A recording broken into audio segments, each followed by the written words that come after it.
Saat ini, krisis besar sedang terjadi di Sumatera. Bencana banjir dan tanah longsor yang parah banget udah melanda pulau ini. Nah, dalam pembahasan kali ini, kita akan coba bedah bareng-bareng apa sih yang sebenarnya terjadi, kenapa ini bisa sampai separah ini, dan yang paling penting, pelajaran apa yang bisa kita ambil buat ke depannya. Kita mulai dari arahan yang, wah ini tegas banget dari pemerintah. Pernyataan dari Menko Pratikno ini langsung ngasih kita gambaran skala krisisnya. Ini bukan lagi bencana lokal biasa, tapi udah jadi prioritas nasional yang super genting. Jadi, akar masalahnya apa? Ya ini dia. Serangkaian bencana dahsyat menghantam beberapa provinsi sekaligus, mulai dari Aceh, Sumatera Utara, sampai ke Sumatera Barat. Dan dampaknya, kerusakan yang luar biasa luas. Oke, biar jelas, ini dia peta perjalanan kita kali ini. Kita akan mulai dari kondisi darurat di Sumatera, terus kita dalami sains di baliknya, kita lihat gimana respons total dari pemerintah, dan terakhir, kita tarik pelajaran penting soal mitigasi bencana. Oke, kita masuk ke bagian pertama.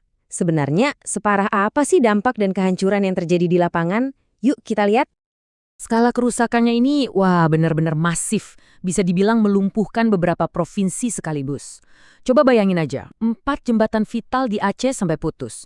Di Sibolga ada hampir 20 titik longsor yang bikin akses terputus total. Listrik mati, komunikasi lumpuh, ribuan orang jadi terisolasi. Jadi ya nggak heran kalau pemerintah daerah langsung menetapkan status darurat. Sekarang pertanyaan besarnya, kok bisa sampai separah ini? Nah, mari kita geser fokus kita dan coba pahami gimana kombinasi berbagai faktor bisa menciptakan, ya bisa dibilang badai yang sempurna. Nah, pemicu utamanya adalah fenomena cuaca yang super ekstrim. BMKG mengidentifikasi bukan cuma satu, tapi 2 badai raksasa sekaligus, siklon tropis Senyar dan bibit siklon tropis 95B. Dua-duanya ini ibarat mesin cuaca raksasa yang memompa hujan dalam volume yang luar biasa besar ke daratan. Tapi ternyata ceritanya nggak berhenti di situ. Selain 2 siklon tadi, BMKG juga mendeteksi adanya Mesoscale Convective Complex atau MCC di Samudra Hindia. Gampangnya bayangin aja ini kayak gabungan sistem badai petir super besar yang sangat terorganisir. Nah, MCC inilah yang nyuntikin lebih banyak lagi uap air dan bikin hujan jadi jauh lebih lebat di wilayah yang udah basah kuyup. Oke, jadi hujannya ekstrim, kita udah tahu. Tapi kenapa longsornya bisa begitu parah? Nah, Kementerian ESDM menunjuk 3 biang keladi utamanya. Pertama, jelas hujan dari siklon tadi. Kedua, medan di Sumatera yang secara alami emang curam. Dan yang ketiga, ini penting, geologinya yang lemah, tanah dan batuannya udah lapuk, jadi kayak spons yang siap ambruk begitu jenuh sama air. Dan ini dia poin yang paling krusial. Bencana itu bukan cuma soal alam loh. Di satu sisi, kita punya pemicu alami yang dahsyat. Tapi di sisi lain, ada faktor manusia yang justru memperburuk keadaan. Deforestasi, alih fungsi lahan yang gak terkendali, dan pembangunan di zona-zona berbahaya. Kombinasi maut inilah yang mengubah hujan ekstrim menjadi sebuah malapetaka. Oke, setelah kita paham penyebabnya, sekarang kita lihat gimana responsnya. Pemerintah langsung meluncurkan upaya besar-besaran dan terkoordinasi buat mengelola krisis ini. Skala responsnya kelihatan banget dari banyaknya lembaga yang turun tangan. Ini bukan kerjaan 1-2 pihak. Ada BNPB yang jadi koordinator, Basarnas di garis depan penyelamatan, PUPR yang berjuang buka akses jalan, sampai kementerian-kementerian lain yang kerja bareng. Ini benar-benar sebuah mobilisasi nasional. Coba kita lihat tindakan spesifiknya di lapangan. BNPB langsung mendirikan pos komando terpusat di Tarutung. Basarnas meluncurkan berbagai operasi SAR, PUPR mengerahkan alat-alat berat buat membersihkan longsoran.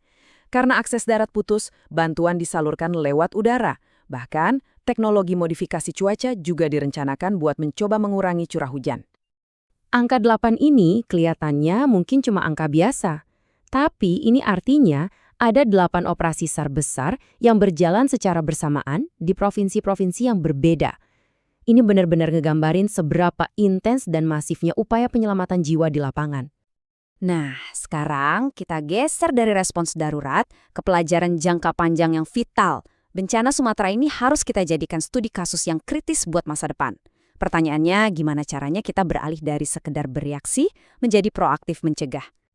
Pencegahan itu selalu dimulai dari softwarenya dulu nih, yaitu kebijakannya.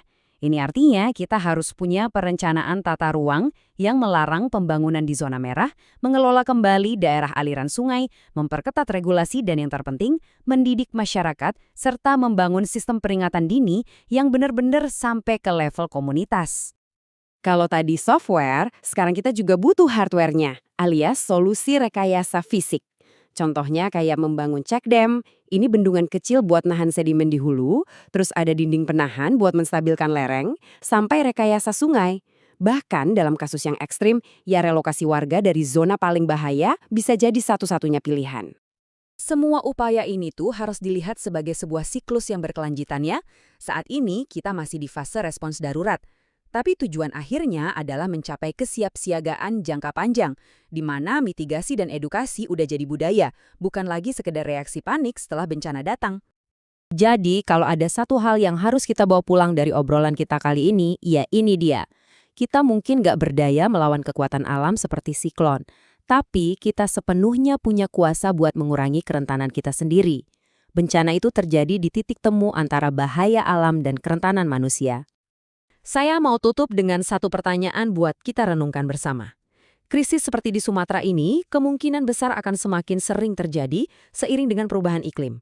Jadi, tantangan terbesar kita semua adalah gimana caranya kita mengubah setiap pelajaran pahit dari respon darurat hari ini menjadi fondasi buat membangun masyarakat yang benar-benar tangguh di masa depan.